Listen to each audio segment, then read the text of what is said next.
Assalamualaikum warahmatullahi wabarakatuh. Alhamdulillahirabbil alamin. Kita bertemu lagi pada materi pelajaran fikih untuk kelas 3.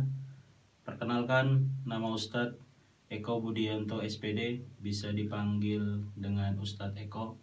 Alhamdulillah, mudah-mudahan kita semua dalam keadaan sehat walafiat. Baik, pada kesempatan pagi hari ini kita akan menjelaskan materi fikih untuk kelas 3, yaitu adab ketika buang hajat.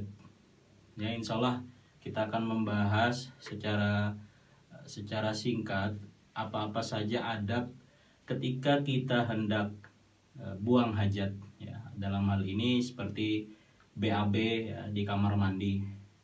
Rasulullah SAW menjelaskan kepada umatnya bahwasanya ketika kita sebagai seorang muslim, hendaknya ketika kita mau menunaikan hajat, dalam hal ini BAB atau buang air kecil, itu harus menggunakan tempat khusus, yaitu kamar mandi atau WC, ya, yang ada di rumah kita.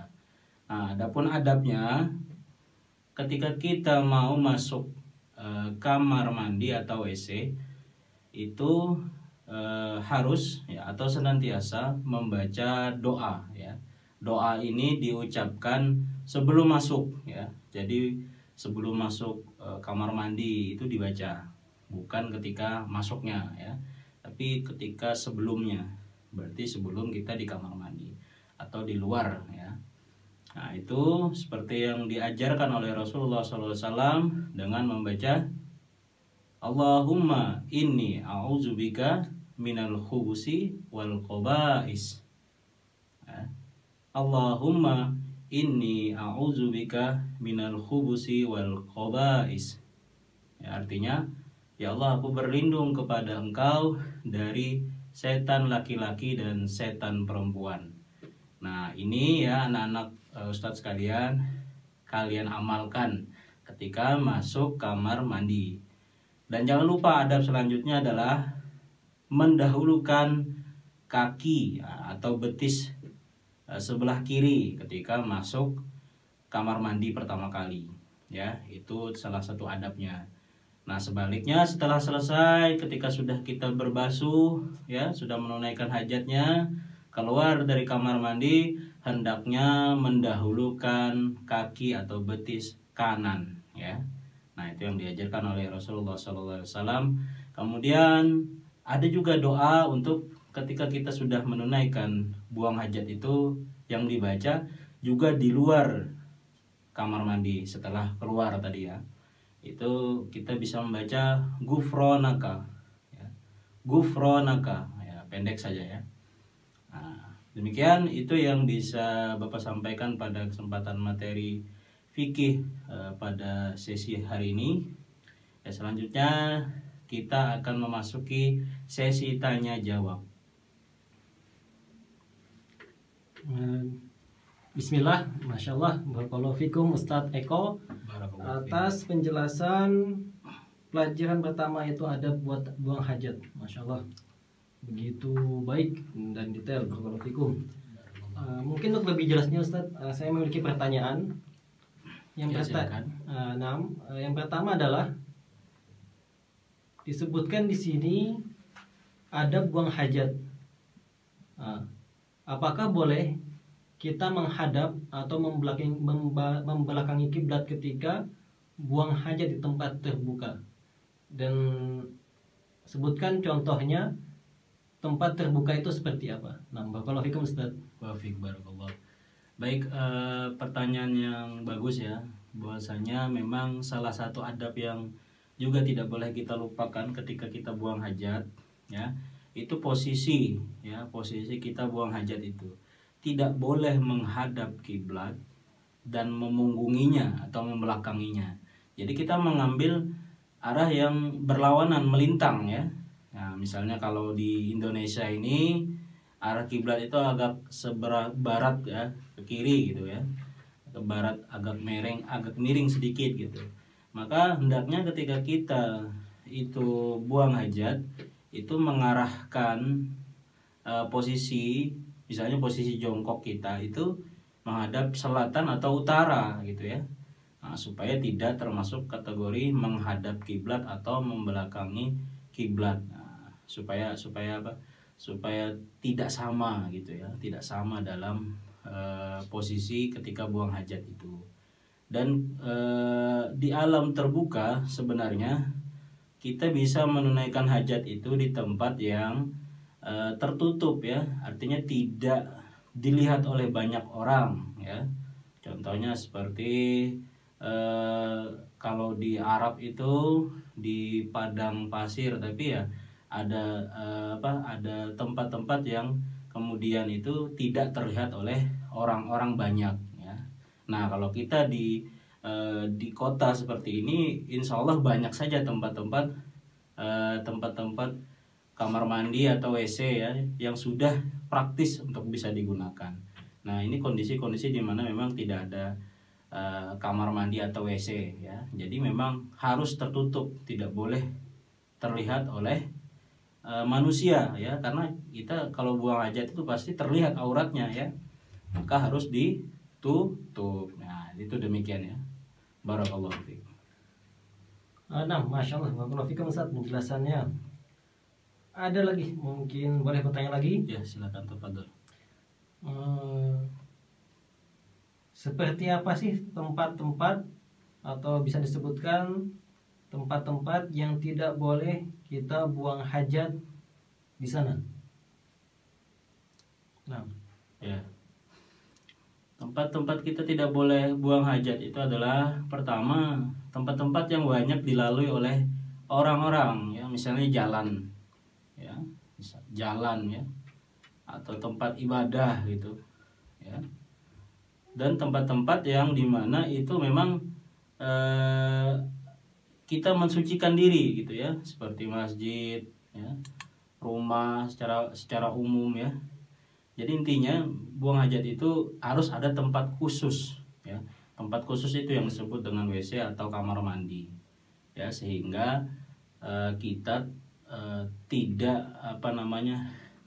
termasuk orang-orang yang melakukan kezaliman kepada orang lain. Karena bagaimanapun juga buang hajat itu atau kotoran kita itu pada dasarnya adalah najis. Maka kalau sembarangan kita membuangnya, maka dikhawatirkan kita akan berlaku zalim kepada manusia ataupun makhluk yang ada di sekitarnya.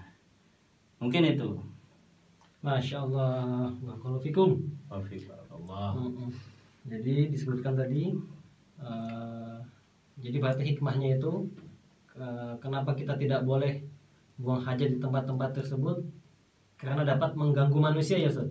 Nah, betul sekali ya.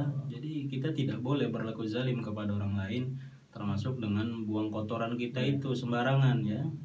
Karena kata itu ya Pak, bisa menjadi itu adalah sebab penyebaran penyakit dan bau yang tidak enak. Nah, betul sekali ya. Salah satu kesehatannya juga gitu kan. Kalau kita buang hajat sembarangan, maka nanti tercium atau kemudian terinjak oleh orang-orang kan, dan itu menjadi penyebaran penyakit juga gitu kan. Masya Allah. Kemudian selanjutnya Ustaz, ya silakan. Boleh nggak sih kita berbicara ketika buang hajat?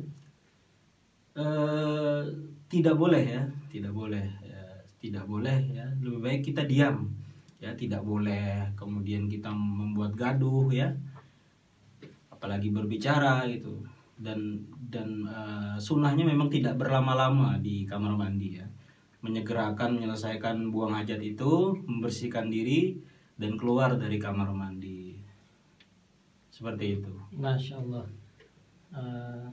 Ini jadi pertanyaan selanjutnya ini. Ya silakan. Dia ada teman nih tanya nih ke saya. Ya silakan. Boleh nggak sih kita membawa mushaf Al-Quran atau sesuatu yang di dalamnya terdapat zikrullah ke dalam toilet? Ya.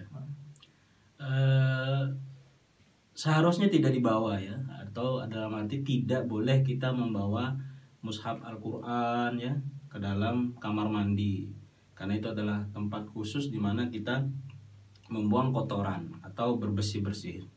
Jadi salah satu tempat yang dilarang membawa dan membaca ya ayat-ayat Al-Quran. Jadi maka memang sunnahnya kita diam, menyegerakan, membersihkan diri dan keluar. Tidak boleh melakukan hal-hal selain membuang hajat itu sendiri ya.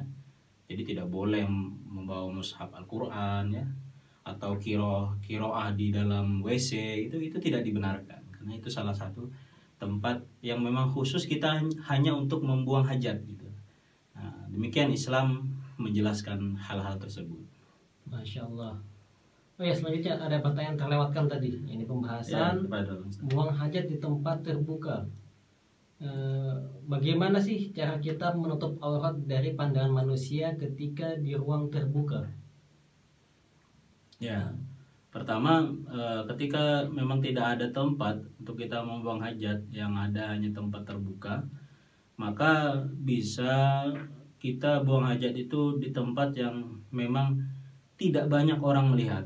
Nah, kalaupun itu kemudian sudah didapat tempat yang memang tidak banyak orang melihatnya dan dikhawatirkan masih ada yang melihat, mungkin barangkali kita bisa menggunakan kain yang lebar atau ya pelindung-pelindung ya, mungkin seperti kayu-kayu ya, ataupun ya intinya kain yang bisa menutup aurat kita tidak terlihat tadi itu, khususnya di alam terbuka. Ya, intinya mengusahakan bagaimana supaya aurat kita tidak terlihat. Kita bisa menggunakan apa-apa saja yang membuat pandangan manusia itu terhalang daripada melihat aurat kita ketika kita sedang buang hajat. Demikian ya. Masya Allah, barakallahu fikum. Sudah cukup lah pertanyaannya, begitu banyak. Alhamdulillah. Mungkin sudah selesai pertanyaan saya. Kembali selanjutnya ke Ustadz, bagaimana menutup pelajaran hari ini? Ya, alhamdulillah anak-anak Bapak khususnya untuk kelas 3 ya. Demikian tadi pembahasan kita tentang adab buang hajat di dalam Islam ya. Luar biasa ya, Islam mengajarkan kita sesuatu yang mungkin bagi sebagian orang itu sepele, tapi dalam Islam itu dianggap sebuah kemuliaan ya, apabila kita melakukannya sesuai dengan apa yang dicontohkan oleh Rasulullah SAW. Mungkin itu yang bisa Ustadz sampaikan. Mohon maaf atas segala kesalahan. Barakallahu fiik. Alhamdulillahirabbil alamin. Wassalamualaikum warahmatullahi wabarakatuh.